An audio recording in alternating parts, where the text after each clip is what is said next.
listeners. Hello. How are you? Welcome to a very spooky edition of The Ninth Degree. Welcome back. How are we all? Indeed. Yeah, so this is, this is a little special, isn't it? This is a Halloween special. Indeed, yeah. We might be slightly out of chronology. Don't hold it against us. No, ever so slightly, but I just thought we're so close to Halloween. It just made sense to do this one now. Yeah. So, a little surprise for you listeners. Not Zanzibar this week. It's Deadline. Indeed. And before we go any further, obviously one of the most special things about this episode, Deadline, is that it was a live episode. Yes. And so in the spirit of that, given that we don't quite have the audience to do an actual live episode of the podcast, I thought, not yet anyway. Fun problem to have, wouldn't it? I thought we'd just sort of emulate it a little bit by you're having it this week completely unedited. You're getting unedited Stephen and Yanto. There's going to be so many and me not knowing what to say. Yes. Me getting Stephen Reese's names the wrong way around. Yeah. Like Stephanie. But yeah, a little bit of fun for you there, just so you can pretend you're listening to this live. Yeah, you okay? I'm good. How are you? How's your week been? Yeah, ticking along. Been up to anything exciting? No, not at all. Oh. No. Me neither, really. I'm working on my Halloween costume, and that's about it. Oh, okay. So that will have probably happened by the time of this, so we'll see whether it works or not. Okay. I'm aiming for Pennywise from It. Yes. I'm attacking my sewing machine and seeing what it produces. Okay. Yeah. That sounds cool. So far, so good. Look forward to updates. Yeah.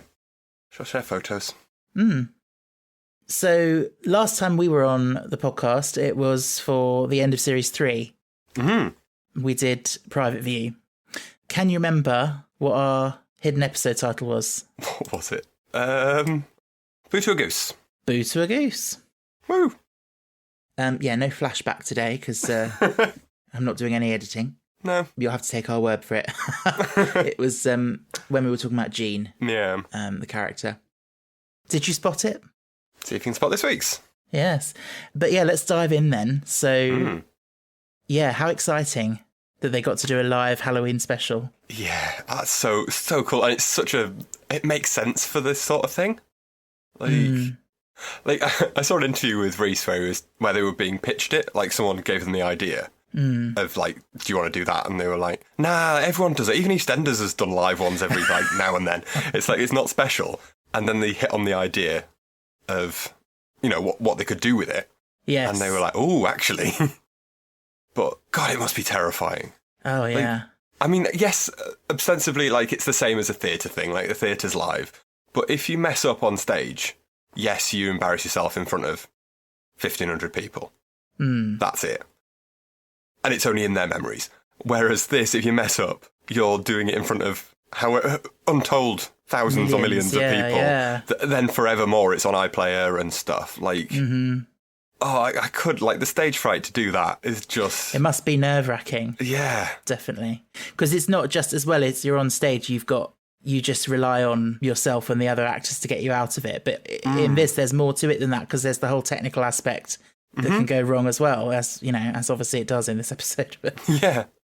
And it's the bit like the Goes Wrong show of making sure it goes wrong in the way it's intended to go wrong. Yeah. Like, we probably should have put a spoiler thing in advance, and you can't edit it because we're going live. But if you haven't watched it, there will be spoilers in this episode. Yeah. Same goes for every episode, but yeah. Yeah. But yeah, you're absolutely right. Like the fact that it goes wrong deliberately, but then you've got the whole thing of like live TV does have its dangers and its problems, and so they could easily have gone wrong in the wrong way. Yeah. I did do some Googling to try and just check, like, you assume it's live, but I'm like, was it definitely done live? But it seems like it was. Yeah, well, there are a couple of bits that we'll get to, I guess, but that prove it is live. It, yeah. I saw an interview with Stephen Reese and a couple of crew talking about it, and how I think they said it was approximately 69 point something% live. Okay. There were several bits that were pre-recorded. Yes. And obviously you include all the segments that were archive footage and stuff. But yeah, about 70% was live, which is not a mean feat. Like, not at all. Yeah. Yeah. And it's not just going back to EastEnders. It's just sets and actors. Whereas this had to involve, special effects and creepy stuff happening and stuff that's like, it's such an extra level of yes complications. Yeah, like I do wonder, like even the continuity announcement bit, was that done live or was that pre-recorded, do you think? Part of me likes to think it was live. Yeah, I don't see, because again, I'll keep references in this interview, but they did say that unless they really couldn't, they did it live. Yeah, that makes sense. And there's no reason why they couldn't have done her bits. No, exactly. Live. So yeah, it's so cool though. Yeah. I don't know who that continuity announcer is, but whether they're an actual continuity announcer or just an actor. I'm not sure. Becky Wright, apparently. Okay. Yeah. But I'm not sure if she is an actual continuity announcer or not. I'm guessing probably not. I don't know. I mean, she sounded quite genuine. Because it probably would have said as herself in the credits. Oh, true. And it didn't. So I don't know. But I'm going to guess she's probably just an actor. Maybe. Or maybe continuity announcers probably are actors. Like, true. Out of work or whatever. Well, maybe. In a different kind of work. But yeah. Different kind of work, yeah. I don't know. It was just interesting. Mm. But yeah, she does a good job. Oh, yeah. Really good job. So we've got this story within the story. I just realised I've not done my synopsis. Which oh, yeah. Throw my have you got a synopsis? As irrelevant as it really is. God, this unedited thing's going really well, isn't it? It is. It's going fantastic. You're doing this just to show off how good you are at your editing, aren't you? I'm available for paid work. Yeah, no comment. So, synopsis from Inside Number 9 Wiki. When Arthur finds an old mobile phone in his local graveyard, he makes the mistake of trying to contact the owner. But some mysteries are best left unsolved. And as Halloween draws near, Arthur is plunged into a nightmare of his own making. It seems that no good deed can go unpunished, in this world or the next. Okay. There's probably more plot in that synopsis than there actually was of the plot in the story. Exactly.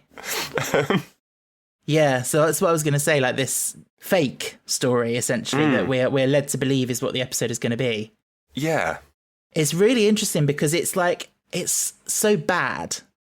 It's almost Devil of Christmassy, it reminds me of. It's like, it's like a parody of Inside Number 9, almost. It is, but part of me was thinking this, like, what is the actual story? Because there isn't much.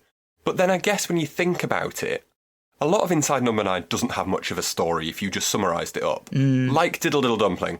Some guy looking for who owns a shoe. Mm-hmm. Like, that sounds like nothing. But then you watch it and there's so much more to it. So maybe the full thing would have, in theory, been a proper story. Because, like, I mean, Reese says that that Stephanie Cole doesn't get it and that it's too too complicated or whatever. Yeah. Like, is it really that difficult? Like, but then we don't know the whole story. No. So I think, to be honest, the thing is, if they came up with an idea for the actual fake story that was too good, they'd want to use it as a real episode. They just use it. So yeah, I think it is. It has to be good enough for what it needs to be. Yeah, but that's what I'm trying to say, is that like it's not as good as a normal episode would have been, which makes me think like, were people watching it thinking, this is a bit weird, or do you know what I mean? It's hard to tell. Yeah. So I guess you'd obviously not watched it when it was live. No. Because you came to it several years later. I unfortunately also didn't watch it live, which is annoying. And I regret that so much. It just happened to be on a night when I had plans. I think it was a works thing. Right. So you were very much into the show at this time, but you just... massively. Yeah. You couldn't catch it live. I just couldn't catch it live. And yeah, I don't know whether naively just thought, I'll just watch it on iPlayer, it'll be fine. Yeah. Didn't consider the fact that it would be half of the point of watching it would be for it to be live. Yeah. Like, I just thought, well, it'll just be an episode of anything. Yeah. And it just happens to be live. Yeah. So it doesn't really matter. And then I got a text the following morning from a friend who'd watched it and was like, "Did you get around to watching that last night? It was a bit rubbish. I gave up when it failed, and they put Quiet Night in on." And like he fully bought it that it hadn't worked. Oh, really? Yeah, and then I watched it. So he wasn't just like saying it for your benefit. No, I don't believe so. And then I watched an iPlayer, and it kind of loses, because you would expect that if you watched it on iPlayer that they would have put in the pre-recorded one, if the point was that if it actually had gone wrong. Yeah. Why would you show the one that had just gone wrong? Yeah, or they just wouldn't have put it on iPlayer. Or you just wouldn't put it on. Yeah, exactly. Yeah. So it does lose something. Yeah, so I watched it kind of feeling like, well, this must be the point of it. Mm. Otherwise, they'd have edited it by now. Yeah. And chopped it out. Like, maybe kept as much of the live stuff as they could and chopped in the rest that they put in from a rehearsal or whatever. Yeah. Like they do on everything that's like Eurovision or whatever. They have loads of backup copies of the dress rehearsals or whatever. So, yeah, I'm so annoyed that I didn't get to experience it. Yeah, I can't imagine. I mean, I'm jealous of anyone who did get that experience of watching it live. It must have been amazing. Me too. And it's just does make you wonder, doesn't it? How many people, we haven't got to that bit yet, but when they do the, obviously we're having problems and cut to the repeat of Quiet Night In. How many people did think, oh well, and just turn off? Well, according to Reese, about 20%. They believe. Yeah. The viewership dropped by about 20%. How they measure that, I don't really know. No. Because it's so extrapolated and guessed at, but... Yeah. Yeah. But that's brave, isn't it? Yeah. That they would do that. And the fact that, we're jumping around all over the place, but in that bit, like, the fact that they start that repeat of Quiet Night In, and they let it goes for... a long time. Quite some time. Yeah. Before you realise something's changed, something's different. Mm.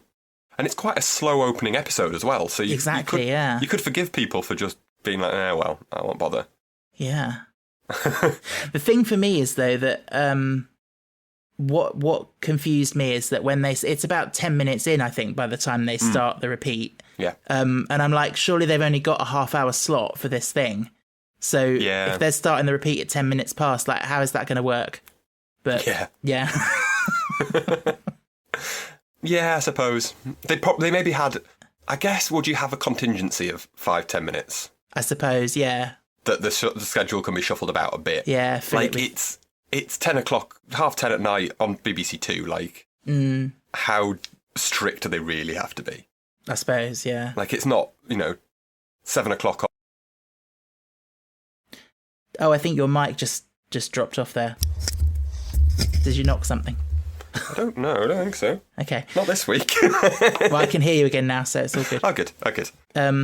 Sorry, what did you hear up to? Where was I? Yeah, just saying that... Actually, do you know, I can't actually remember. Me neither. Yeah, I'm sure it was fascinating, whatever it was. But no, I think let's talk a little bit more about the fake story. Right, yeah. And we've got the... what's the word? I hate this when my brain just fucking... Has it stopped? Yeah. What am I trying to say? The pumpkin. Yes. Is so... What's the word for that? That it's with a 9 carved into it. Symbolic? Emblematic? Oh. No, I'm being slightly derogatory. Oh. I'm saying, it's a little bit like on the nose, like... Yeah, okay. But deliberately, Yeah, bit naff. Yeah. And that's another element of the this is such a parody of the thing for me. Yeah, how many... That's probably the first time anyone has ever carved their own door number into a pumpkin. Yeah. Has anyone ever done that? Probably not. Who knows? I find it unlikely. But yeah, and you get quite a long bit of Steve just going about his morning. And that's very theatrical, very stage-like. Yeah. The set's weird. Like, the set feels the most set-like of any set they've had. Exactly, yeah, which I feel they had to, to be that. But that's the great thing actually about it as well, isn't it? That the set feels like a set because they're doing a live episode, but then actually what really happens, they end up going outside of that, and exploring the rest of the studio and stuff, which is very clever. Yeah. So Steve's playing a character called Arthur Flitwick. Yes. Now the voice he's doing for this character, yeah. In my opinion, he's using a voice that he's used for another character, and I'm wondering if you know who I'm thinking of. Well, I don't know about his normal voice, but when he gets to the bit with Elsie... She told me. She told me. She told me. Oh, Steve, your tubs are showing. Oh, okay. I got tubs. Okay, I can see that. But no, when he's speaking normally as Arthur, Yeah. for me, it's the same voice as Oscar Lomax from Psychoville. Oh, okay. Yeah. When he's like, "Oh, hello, tea leaf," and all that, and he's Yeah. and he's like, "I found this phone," and he's got that strange sort of accent. Yeah, I can sort of see that. Yeah. Yeah, He's actually got a half decent wig this week, though. yeah. Strangely enough, Yeah. yeah, I do find it mind-boggling, like trying to piece together what this plot was supposed to be. Well, yeah, so it's presumably he's found this phone of this woman that's died. He finds out this woman's died. The Reverend's killed her to get her money, but she somehow can talk on the phone and warns and explains to him what's happened, and he kills the vicar. So was that was it Moira putting on a voice pretending to be Elsie? Well, that's the thing. driving him There's then mad. presumably another twist on top of that, but that we never get fully explained. Yeah. Yeah, I feel like the killing of the vicar would have been sort of the mid-episode twist. And then you'd have got something else that was actually more impressive Yeah. at the end to do with her. Mm. Presumably dropping out of her passable accent. Yeah. Is it meant to be Mrs. Doubtfire? The fact that she actually goes, "Hello, dears," at the start as well. I didn't think of that but yeah, I see what you mean. Yeah. But it sort of floats between Scotland and Ireland a bit, I think. Yes. Stupid Moira. I know. But they do still manage to get a bit of a story and some jokes and stuff. Like, I love when he hangs up and then she calls back again. Yes, that is good. Thinking that she'd be calling Elsie. Yeah, that is That good. just doesn't seem to get into her head. Because I guess at this early point, it's just still lulling the audience into thinking that this is the real thing. And so, yeah, it makes sense. You got to work on it a bit. Yeah. Apparently, I did read somewhere as well that even the score was done live. Yes, yeah, most of it at least. Yeah. Which is very impressive. That must be stressful. Yeah. I mean, anyone can slip a key on a keyboard or whatever, like, and then everyone hears that. Like, yeah. Anyone can make a mistake. Like, yeah. I guess most of it's just atmospheric sounds and things like it. I suppose. Yeah, it doesn't have to sound beautiful, but yeah. True, but there'll have been points, I can't think of any off the top of my head, but where it had to... Hit a certain jump moment. noise had to happen at a certain point or whatever. Yeah. Yeah. Which must have been nerve-wracking. Especially when you factor in that there's, like, delays and stuff going on, and to get everything to line up perfectly without having an editor in that perfectly, knocks off a millisecond here and there if things don't quite perfectly line up. Yeah, quite a feat. So yeah, so then we go to Quiet Night In at roughly at that. Oh no, and Reverend Neil turns up for Reverend Neil. I love that he's called Reverend Neil. Am I missing something? Well, he said reverence Neil a lot and to pray. Oh, Neil, yeah. Yeah. Okay, I get it now. That went over my head. Yeah, I didn't realise that, but yes, good joke. Yeah. So he turns up and does his little bit. Yes. In the interview I said at the BFI, Rhys said that that was the bit he struggled with the most. He said that he was there with a teacup, and his teacup was shaking loads because he was really nervous. And that's when it really, got to him, and he had to then, go off in that next bit and, calm down. Oh, bless him. Yeah. Crazy. Because then, obviously, we have the issues with the sound, and it goes silent. For a surprisingly long time as well. Yeah, again, they're very bold and brave with these choices, and I love that. Yeah. Because I think it shows confidence in their work and that they know what they're doing, and confidence in the audience to follow along. Yeah. I mean, we know what tricksters they are, and you just, I know, as we said, a percentage of people did switch off when there were problems, but I wonder what percentage of people are just watching it thinking, I bet this is part of it, or whatever, I'll never know what I would have thought that's the problem. But yeah, I think I would have gone along with it I think the first time the audio skips is like half a second. Yes. And I think I would have believed that was real. Yeah. But I don't think I would have believed that much. Yes. There's one... I mean, even... I know it's a while back now, but like you do live broadcasts of the news and stuff all the time. Like, it's not like we don't do live stuff. No, exactly, yeah. So, and like sound isn't that difficult. It's not like, you're not doing live special effects and all sorts of stuff. Like, no, exactly. It's quite a standard thing. Yeah. I mean, I'm wondering, is the idea that someone just tripped over a cable and unplugged the master sound cable or something? Yeah. But what was I going to say? Yeah, the continuity announcer. There's obviously a couple of times she comes in to sort of say, "Oh, sorry, we're having problems."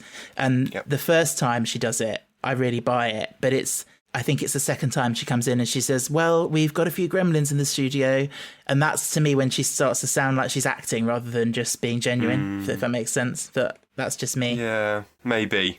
Like, I don't know if, like I said, I don't know if she is or not a real continuity announcer. It almost would be better if she is, if she isn't. Like, because at the end of the day, it doesn't have to be a good actor. Like, you're just doing what your job would entail in that situation. Like, I suppose, yeah, because everything, even live things like that, when there are problems, she's not going to be expected to say that. Someone will have scripted that for her, 2 seconds previously. Yeah, her job is just to deliver that message. Yeah, yeah. Like I've seen plenty of times when programs when you have had problems on broadcast, and the continuity person has come on and just said we're having difficulties. Yeah. So that does happen. So maybe it would have felt slightly more real. I don't know. But I suppose it's a bit of a cliche now, isn't it? The whole we're having technical difficulties. A little bit. Yeah. But yeah, I don't know if I would have bought it or not, but I think the point when you see the edited little bit of Quiet Night In, people that made it that far then would have stuck around. Well, obviously, yes. That's where it becomes very obvious that something's happening. Yeah. I would have preferred if the ghosts weren't quite so obvious so early. Oh, really? Like in the back of that scene, I would have liked them to have been in black or something. Yeah. And like, you might have seen them, but a lot of people maybe wouldn't. Because she does stand out very strongly. When she's right up at the window, yeah. I even think she stands out too strongly at the back. I quite like the one at the back, because it looks like, well, crossing over into Doctor Who territory, reminds me of a Weeping Angel. Like a statue. Yeah. Just there, and I think that's quite cool. But for me, it's the bit when she's right up at the window and she's like in the window. It's a little bit like, okay, what? Yeah, I'm not sure what I think to that. Yeah. I wonder if they ever had... part of me thought at one point how... If it hadn't been... And I can't remember the name of the actor that plays the older guy. If it had just been Reese and Steve at the beginning of the episode, whether they would have tried to recreate it live. Redo A Quiet Night In live. But obviously you couldn't, because it's been like 5 years and that guy will have aged and won't look passably the same. Yeah. Or even... not done it live, but just refilmed the segment for this and done it slightly differently. Yeah, I wonder if they considered several episodes and like certain ones that they maybe could have redone live. Yeah, like you could have maybe done the beginning of Tom and Jerry, for example. That's just them in a bedroom. Like, but I think, but you need a shot without a big shot, I suppose. Yes, I mean, there's so many reasons I think why Quiet Night In is the perfect choice, because that the wide shot, as you said, but also like. It's one of the most memorable episodes. Yes. One of the most popular. Yeah. Just seems... And ironically, we're having sound issues, so then we cut to an episode with no dialogue. We ain't going to risk that again. Yeah. It's like that meme of the guy with the thing on his head, like, you can't lose the sound if there's no sound to start with. That is very, very good. Very appropriate. Yeah. But yeah, so the continuity announcer tells us again that we're having problems. And she very creepily gets sort of whispered over these funny little tones. And then she sort of gets attacked, I think. Yeah. Which is a bit creepy. And then it starts to go into the weird stuff. So like CCTV cameras and stuff. Yeah. And I like it I like this part. Do you? From there on, I think it gets really good. Yeah. I think... The beginning is quite slow. Yes, I agree. Necessarily so, but Yeah, on a rewatch, it's not that much fun, but the latter half is much more fun. So the overall plot then of the real episode, it centres around the fact that they are, well, supposedly they're doing this in Granada Studios, but actually Maidstone doubling as Granada. Yeah. Did you know what the backstory of that? Go on. So originally they were filming at Granada. Right. That was the plan, because almost all of the history that they say is true. Yeah. And it is apparently meant to be really haunted and all this sort of stuff. And they were meant to be filming there, and they were meant to be having a big dig, excavating on some of these bodies or something. I'm not sure what was meant to be happening, but there was some dig or something happening. And they were like, perfect, like, we'll include that as part of the thing, and they'll film some of it and stuff. And then about 4 weeks out from filming, Granada calls up and says, sorry, the work started early, you can't come. Oh. Which seems insane to me that you, as a studio, would just pull out that close to broadcasting something. Like, expect someone to get a whole new studio with a month's notice. It's like a wedding venue cancelling on your wedding. Like, you book these things in months and months and months in advance. Yeah. So then they had to scout around wherever they could and found Maidstone Studios that they pretended was Granada. Yeah. But yeah. Yeah, interesting. It works well enough. Oh, yeah, it does. It's just a shame, I guess, for them. Yeah. And must have been a massive headache for the producers. Yeah. It's a shame not to have the real, genuine place that it's supposed to be. Yeah. But yeah, I love how the rest of this episode is sort of pieced together through found footage and this and that, and it the way it tells a story. Yeah, presumably what the ghosts want us to see. Exactly, yeah. That they've been tinkering around in the archives and they found all these things. Yeah. Yeah, it's very interesting. Oh, we also skipped over one of my favourite bits, the day-night transition in the flat. That I love, that when the camera just goes down to the phone and then pulls back and it's now nighttime. Like, the whole set has changed from day when he's on the phone talking to Moira to then the night with the Reverend round. Oh, yes. And I just love that transition. And it's so simple. It's just lighting. Yeah, it is good. But, yeah, so nicely done. Yeah. So, yeah, so you've got your found footage. You've got... Yeah. Poor Bobby Davro. Yeah. Had you seen that clip before? Because that is not quite before a famous watching one. This episode, but I've obviously looked it up since then. Yeah. I had seen it on clip shows and stuff before. Terrifying. Like, yeah. That must have been awful for him. Apparently the doctor said he would have died if he hadn't, like, moved his face like a millimetre or something. Yeah. So, yeah, very lucky. It's not even like you have time to think, well, oh, would it be better if I hit on the side or the whatever? Like, you've not got time to move. Yeah, just instinct. Yeah. Yeah. Yeah, it's crazy. And the Most Haunted thing was all real as well.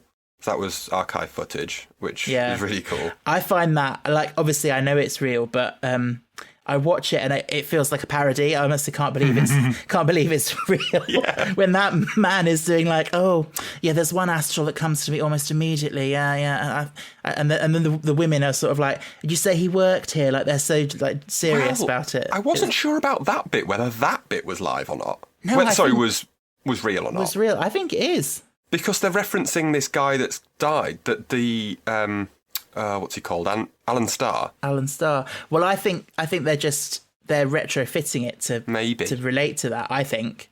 Yeah, I'm not sure. I couldn't find that out because I went on Simon that's one of the actors in it from Coronation Street, and his IMDb didn't have either Inside Number 9 or Most Haunted on it. Okay. So I can't prove which one it came from. Well, David Wells, the medium, is a real, well, quote unquote real medium. Yeah. And the obviously the Coronation Street episode of Most Haunted was real. So yes. Yeah, I see no reason why it wouldn't be real. Maybe. Yeah. No, the bit later was fake to be real. The news report bit. Oh, that bit's fake. Yeah, I think that's the only fake bit in the whole thing, isn't it? I think it might well be. But yeah, it's very interesting. And then you've got what's her name? Dropped out of my head. Stephanie Cole starts going a bit weird. I find it strange that everyone else has vanished from this. All the crew have gone. Yeah. I think that's the bit that I find the most unbelievable in this episode. Yeah. Like, I know that Steve mentions about they've all gone upstairs to have a meeting, but you'd think there'd be some people floating about. Yeah. Not just leaving Stephanie Cole sitting on her own. Yeah. Just a bit weird. I know it adds to the creepiness, which makes sense. Yeah, but yeah. It's necessary for the story, but it is a bit weird.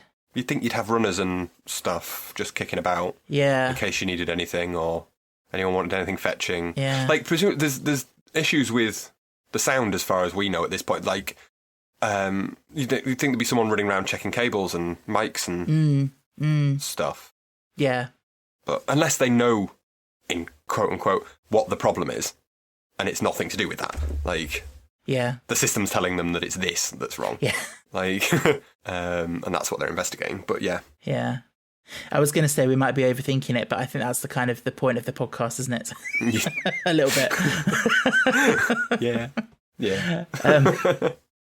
I do like there's a nice little cover for if any of the crew just happen to get shot by accident, then you just assume they're one of these ghosts. Oh, yeah, that's shot. Like, if anyone happened to wander in by accident, that's not true, knowing they were in frame. And they are creepy, aren't they? Those little moments where you just see people like behind doors and things. Some of them are very obvious, and some of them are very subtle. Yes, my favourite one is the legs in the mirror. That's really creepy. Because first time I saw that, I assumed it was Reese. Coming back, yeah. And then you just, it's weird, isn't it? And nothing happens. Yeah, that is weird. Yeah. But yeah, so we haven't mentioned that, we get a lot of insight into their dressing room, Reese and Steve. Yeah. Is Reese playing up to the, crotchety arsehole grumpy character? Bastard, yeah. I think it's self-aware, isn't it? I think he he knows this about himself. He's a bit of a tetchy person, and so they scripted it that way. Yeah, I do really enjoy that scene. Yeah, I wonder how much of it is scripted and how much of it is just, this is the kind of stuff you've got to cover. Yeah, how much of it was sort of semi-improvised. Fill X amount of time till we tell you to shut up, kind of thing. Because it does. I mean, I know they're both great actors, but it feels so natural. It feels really, like really real. Genuinely having a conversation. Yeah. The bit where Mark messages on the WhatsApp group, they were saying in this interview that Mark Gatiss was one of the few people that did tell what was going to happen. Yeah. And he was like, "Oh, would you like me to send a message to the group at the right time?" He's like, it doesn't matter. Yeah. No one can see. We'll just say you did. Yes. But you've got to add to the truth of it. Yeah. The tweet was there. The tweet that he sent out. Yes, I assumed it was. I remember seeing that at the time. But even that, I'm thinking like, did he genuinely tweet that from his phone as we see on the screen, or? Well, was someone else logged into his account and did it? No, I think it was real, because he said that he was scared because everyone had their phones off, but he had to have his phone on for Twitter. Yeah. So presumably it was real. Yeah, I mean, because what if his like Wi-Fi was playing up or something right at the wrong moment? Yeah, maybe they had a backup or something. I don't know, but yeah, he said that again in this interview that he'd had to keep his phone on so that he could do the Twitter bit. So presumably he must have done it. Yeah, good job. It all worked then. Yeah. But that is the biggest bit that proves that it is real when they start flipping through the channels on the TV. And I'm guessing, BBC One, BBC Four, it was all lined up to what was actually... Yeah. Yeah. That was just the TV. That was what was going out live. They were just watching a TV screen. Yeah, it's so cool. Definitely BBC One. Part of me wonders whether it was just a happy coincidence or whether BBC Four showing the train thing wasn't real. Because... So that was the first ever... film, wasn't it? The train coming at the screen. Oh, right. Yeah. And it was like this. Apparently, everyone ran out of theatres terrified. Yeah. So I wondered whether it was like a nod to that. I hadn't actually noticed what was on the screen when they're looking at BBC Four. It is just literally a train coming towards the camera. Okay. In colour. Presumably, the original one would have been black and white. I don't know. But I can't remember. It was the first ever moving picture, wasn't it? It wasn't the first colour picture. Yeah. Was the train, I think.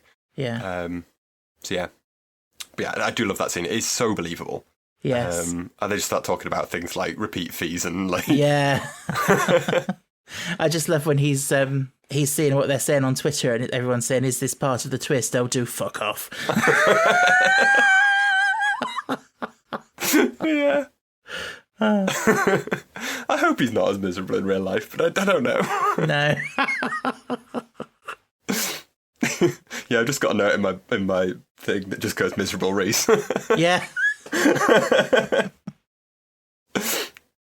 And and they're sort of complaining a bit about Stephanie Cole and thinking they've made the wrong casting choice. Yeah, that's brave. Like, obviously, presumably they checked with her, but yeah. Oh yeah, exactly. Yeah, it's all. She's in on the joke, I'm sure. Yeah, because she's obviously deliberately doing a bad accent and stuff. So yeah. Who is it they say about they should have got? Also, I can't remember. Pam Ferris, but she's being Trunchbull. Yes.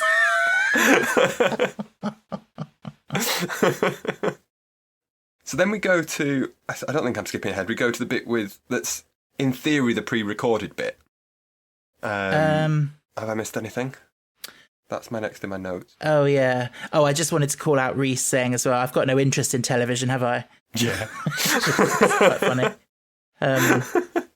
And Stephanie's phone call as well when the prop phone rings. Did we mention that?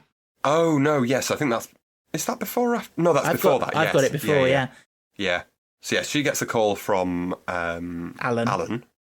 Not what's the other one? It's Alan and Adam. Yeah. Yeah. So she's speaking to Alan. I get possessed, I guess. Yes, as you do. Because why not? Yeah. But that's quite creepy. But then we go to the pre-recorded bit. So obviously the bit with Steve in the bath is pre-recorded. Yeah. But I can't quite work out whether the rest of it is. And I don't think it is. I think the rest of it's live. You think? Being dressed as pre-recorded. Because and I watched this a few times, and the thing that the difficult bit is how it cuts so abruptly to Stephanie Cole on her own on the sofa. But the fact that you focus quite a long time on Steve doing his speech. Oh, right, yeah. And everyone comes out of frame. Like, Reese comes in a bit and he goes out. And I think you've got long enough that you could get her positioned there, get everyone else out of the way, and change the lighting in the cut. Yeah. To her sat there. So I think it probably was real. Okay. To be honest, I assumed that it was all pre-recorded because it's meant to be pre-recorded, that bit. Like, I don't see why you would bother to do that bit live when it's not part of the... Yeah, but if it was me doing it, I'd go, but that would be really fun to try and do live. Like, yeah. And there's no reason why they couldn't have done it. Yeah. So I'm tempted to think that they would have done it. Maybe. But I'd have no idea. Yeah. My mind is leaning more towards not, but right. We'll have to agree to disagree on that. But then, Stephanie does her creepy possessed bit to Reese. Apparently they were running over a bit at that point, so they're both trying to speed up their lines a bit to try and claw back the time. Yeah. Which is quite obvious when you know. She rattles through that a bit quicker than you maybe think she should. My minor criticism, I would have liked a lot more blood. Oh, right. When she cuts her throat. I think it looks a little bit... I mean, I know you can't really see it because it's a TV in the TV, but... Yeah. It kind of looks like she just uses a prop knife and nothing happens. And then she falls over. Yeah, you can't really see much. No, I'd have wanted more of a spray going on. to sell that it's actually really, really real. Yeah. Because ostensibly it's meant to be really happening. Yeah, I know what you mean. So yeah, not enough blood. But Steve misses the whole thing. He does, yeah. And he even misses the legs. Yeah. Walking past. Yeah. Creepy legs. We've also got the shot of the bucket and the mop that fall over. Yeah. Did you see the string? Yeah. It's very, very obvious. It's so obvious. It's quite disappointing. There's got to be a better way they could have done it than that. Yeah, you'd think. Like, they could have planned that, but they could have had some sort of trick bucket with like a servo in it that. But I don't know. String works well, I suppose. Yeah, it's just a shame. But no, it's good. Like you think that he's going to just step in it and die, which I like, and then it doesn't. It's like a bit of a fake out. Yes. And then you've got Steve popping up in a mask to give a nice little jump scare. And like, I like to think that was a bit like what they normally do, and like the whole faking their own deaths and Pretending to stuff be dead, in the office, which I quite like. And like that Reese just really doesn't have any time for it. Yeah. At all. Yeah. I can imagine them doing that sort of thing. Yeah. Excuse me. Yeah, and it all filmed. This is visible via Reese's GoPro on his head as well. Quite handy that he had that there. Yeah. And it has night vision is coincidental for later. That's nice. And that someone clearly had a lot of fun stacking up props to look like a person behind a sheet. Where's that? When Reese goes down that prop cupboard of cables and stuff, and it looks like there's a figure standing behind the sheet. Oh, I don't. And then he pulls it away, and it's just like cables and things. Oh, okay. I must have had my eyes closed in that bit. Oh, did you miss that? I need to check that bit. Fair enough. Yeah. So then, of course, Steve gets electrocuted. Yeah. Poor Steve. Poor Steve. Yeah. And Reese actually sells that really well, like his genuine panic. He does. As he's running looking for some help. Like. Yeah. Yeah, really good. And then his day goes to work, gets even worse. It's like, Stephanie's dead as well. And then lights out. Apparently, this bit then becomes, they said, was pre-recorded, the night vision section, which is a shame, because I hope that wasn't. Oh, was it? Yeah, that was all pre-recorded. Oh, okay. I think that's a shame. Yeah, well, because they had to put effects into it and stuff. And I don't know whether it was an issue of running around in the dark that was a problem or what. Oh, maybe. But yeah, they said it was all pre-recorded. Okay, but it's quite a short section. It really. is. Yeah. Yeah. But yeah, lots of great creepy figures popping up as well. That just there and then they're not. And it did actually genuinely make me jump when I watched the first time rewatching it for this at the very end with Alan popping up. Like, I didn't remember exactly how it ended. So that was quite a good jump scare that actually really worked for me. And then you get quite a lot of... Oh. Hang on. I think we've lost your... Can you hear me still? Sorry about this, listeners. This is the perils of recording it over the internet. Oh, here he is. Can you... Hello? Oh, hello. Hello? Yeah, can hear you now. Hello? Hey. Perfect. Sorry, okay. I don't know what's going on down here. I have so many wires. Anyway. Okay. You've got a few gremlins in the studio. Yeah. Clearly. Anyway, so yeah, we get a bit of a dramatic ending with Reese getting... Does he get pushed down the stairs or does he just fall down in his fright? I don't know. I think... bit of both. Yeah. I don't entirely know why he runs up some stairs in the dark, but anyway. Yeah. Because he needed to for the plot. But he's not thinking straight, I suppose. No. And then we get that wonderful one-show clip where they're asked if they believe in ghosts. I don't know where that came from. I don't know whether that was I wonder whether at the time that had been a clip that they'd used as... whether they'd been on the one show as promo for this. Yes, I imagine and so. scripted that bit to be in the conversation. Oh, they could cut out. possibly. Maybe. You know, ask us, do you believe in ghosts? And we'll say this, and then, Yeah. carry on. Which I can totally believe they would do. Oh, yeah. Because apparently they did lay a few breadcrumbs in, like news articles about Coronation Street filming being halted because of spirits or something. Oh, okay. And like difficulties during filming from things going wrong that seemed paranormal or whatever. Yeah. That they tried to engineer a bit in advance. Yeah. Which is pretty cool. Yeah. But the placement of it, just, after he's seen all these ghosts and then just showing his blasé sort of like, I'm very, it's very, very, very good. They're great for drama, but not much else. Yeah.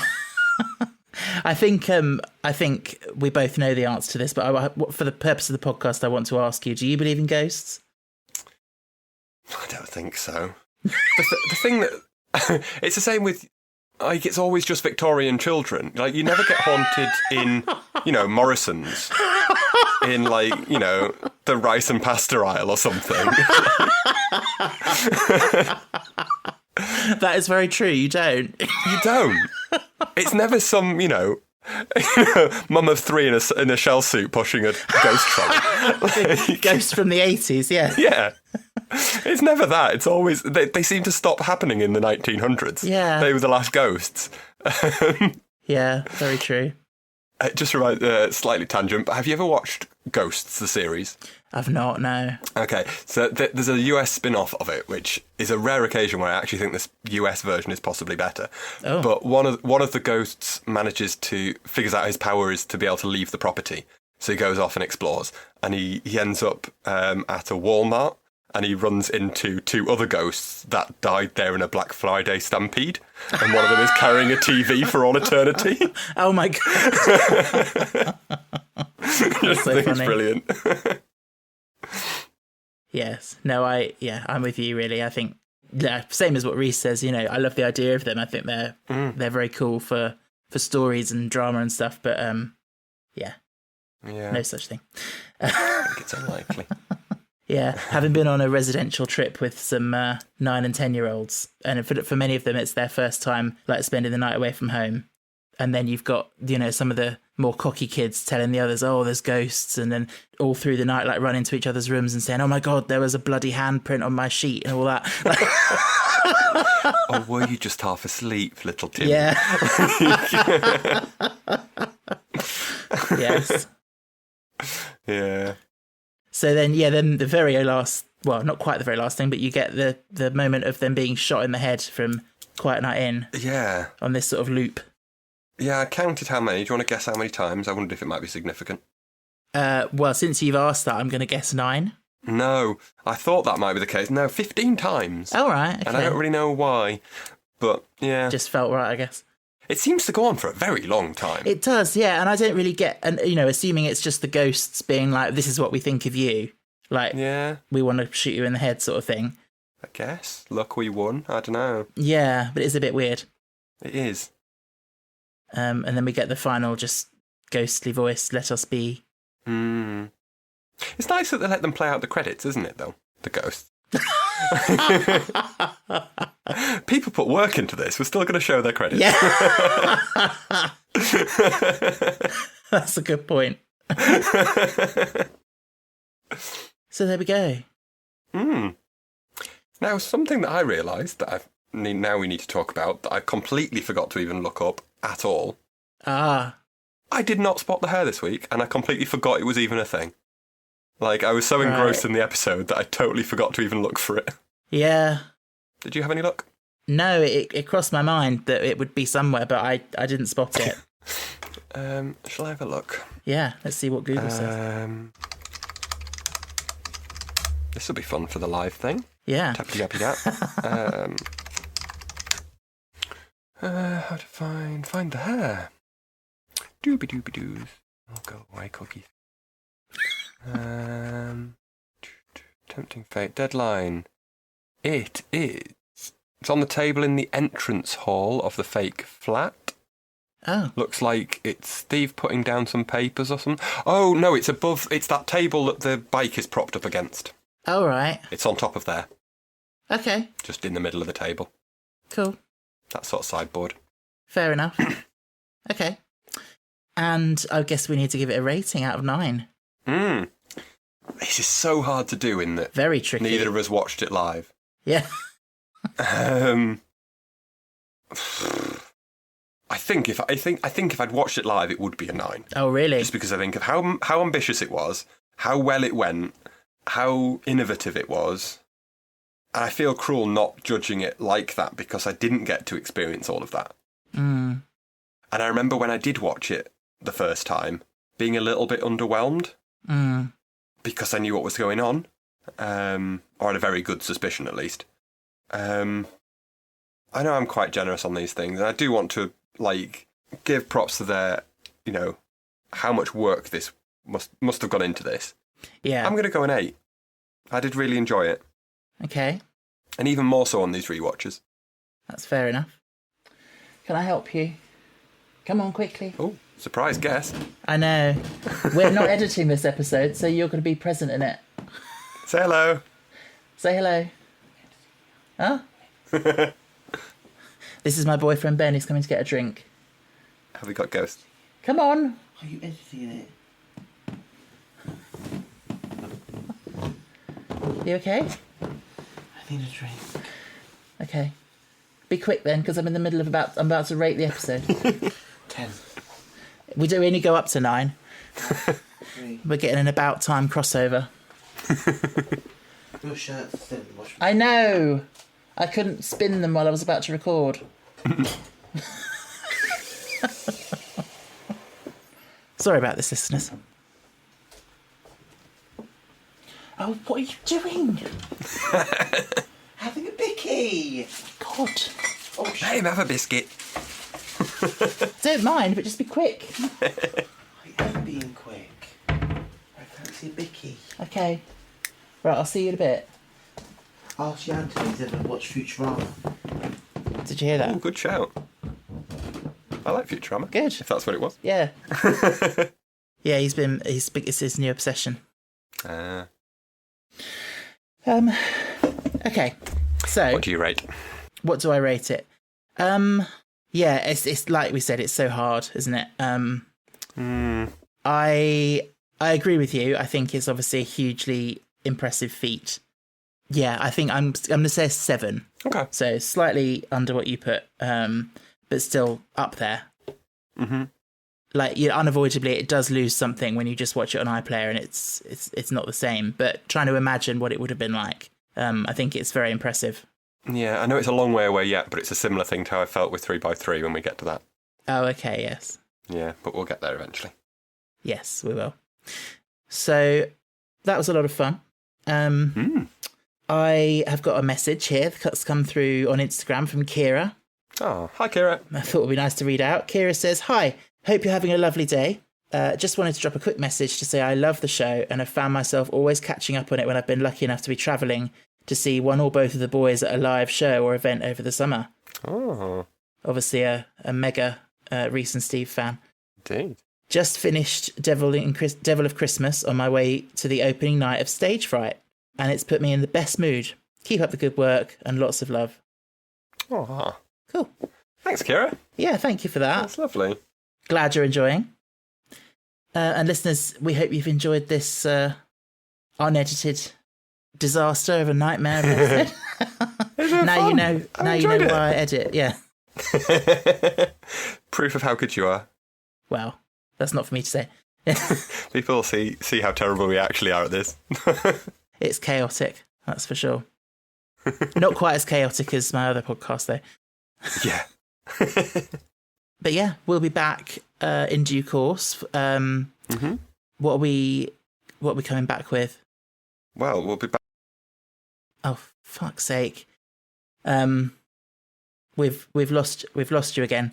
I don't know if you can still hear me. We're so near the end now. It's awkward. Do you want to try leaving and then coming back?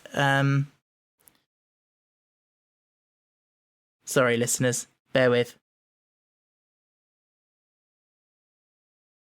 Just still waiting for him to come back. Sorry about that. What? Sorry. Is there someone there? What? Ah! It's time to close the door on number 9. But you never really